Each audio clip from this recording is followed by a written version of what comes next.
जय श्री श्याम। राधे राधे दोस्तों। एक आदमी मंदिर में सेवक था। उसका काम मंदिर की साफ सफाई करना था।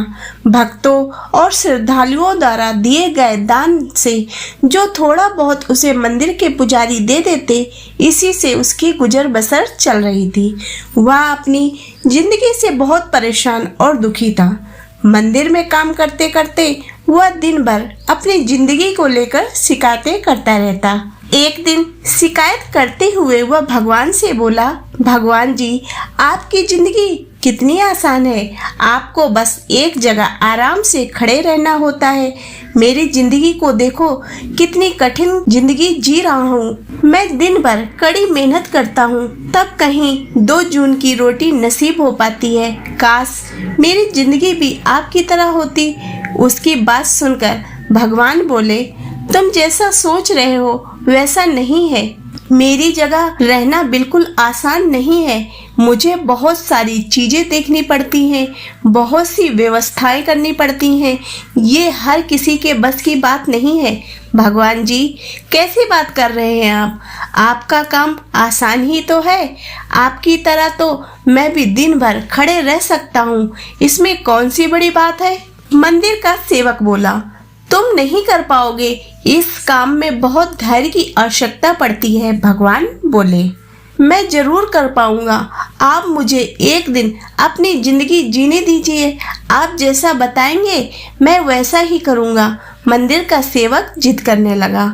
उसकी जिद के आगे भगवान मान गए और बोले, ठीक है, आज पूरा दिन तुम मेरी जिंदगी जियो, मैं तुम्हारी जिंदगी जीता हूँ। लेकिन मेरी जिंदगी जीने के लिए तुम्हें कुछ शर्तें माननी होगी। मैं हर शर्त मानने को तैयार हूँ भगवान जी। सेवक बोला, ठीक है, तो ध्यान से सुनो।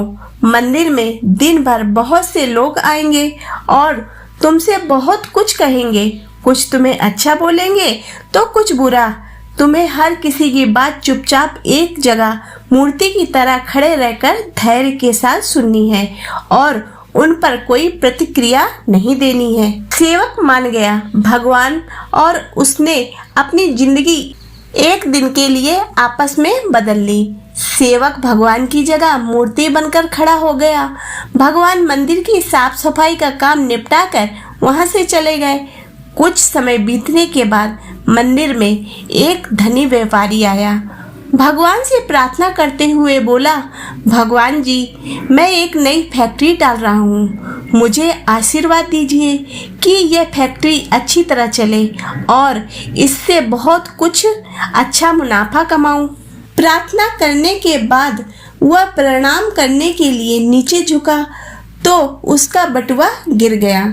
जब वह वहां से जाने लगा तो भगवान की जगह खड़े मंदिर के सेवक का मन हुआ कि उसे बता दे कि उसका बटुआ गिर गया है, लेकिन शर्त अनुसार उसे चुप रहना था।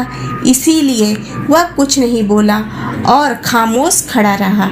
इसके बाद एक गरीब आदमी आया और वो भगवान से बोला, भगवान जी, बहुत गरीबी से जीवन काट रहा हूँ। परिवार का पेट पालना है, माँ की दवाई की व्यवस्था करनी है। समझ नहीं पा रहा हूँ इतना सब कैसे करूँ। आज देखो, मेरे पास बस 1 रुपया है। इससे मैं क्या कर पाऊँगा? आप ही कुछ चमत्कार करो और मेरे लिए धन की व्यवस्था कर दो। प्रार्थना करने के बाद जैसे ही वह जाने को हुआ, उसे नीचे गिरा व्यापारी का बटुआ दिखाई दिया। उसने बटुआ उठा लिया और भगवान को धन्यवाद देते हुए बोला, भगवान जी, आप धन्य हैं। आपने मेरी प्रार्थना इतनी जल्दी सुन ली। इन पैसों से मेरा परिवार कुछ दिन भोजन कर सकता है। माँ की दवाई की व्यवस्था भी हो जाएगी। भगवान को धन्यवाद देकर वह वहाँ से जाने लगा।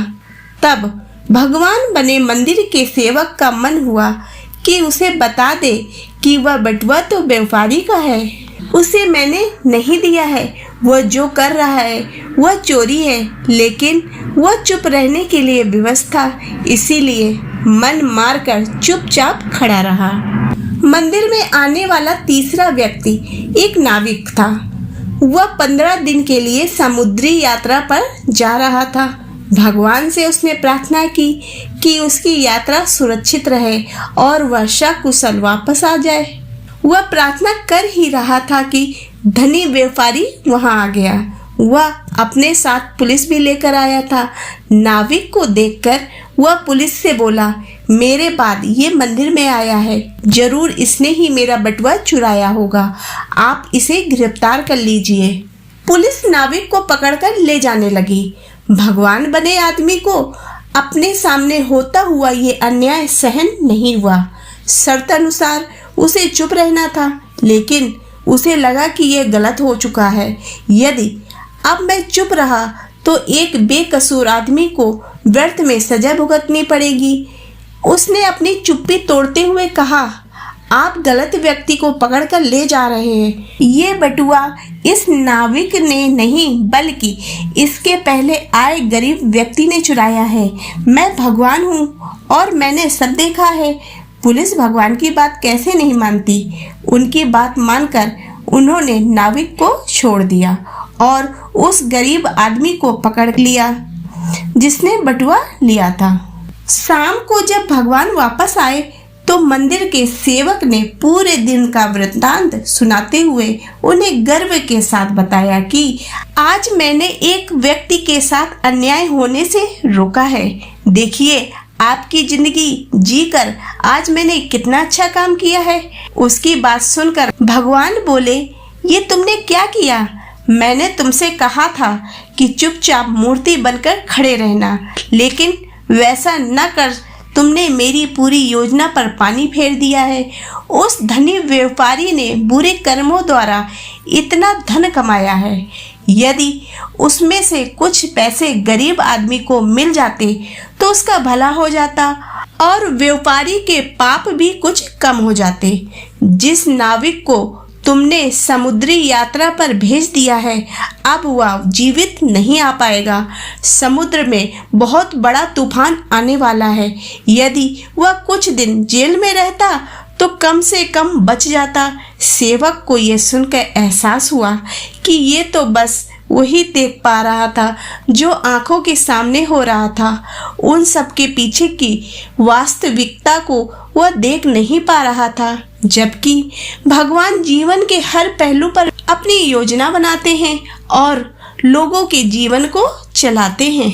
तो दोस्तों, आशा करती हूँ कि आपको ये कहानी पसंद आई होगी। यदि ये कहानी पसंद आई हो तो इसे लाइक करें तथा चैनल को सब्सक्राइब करें।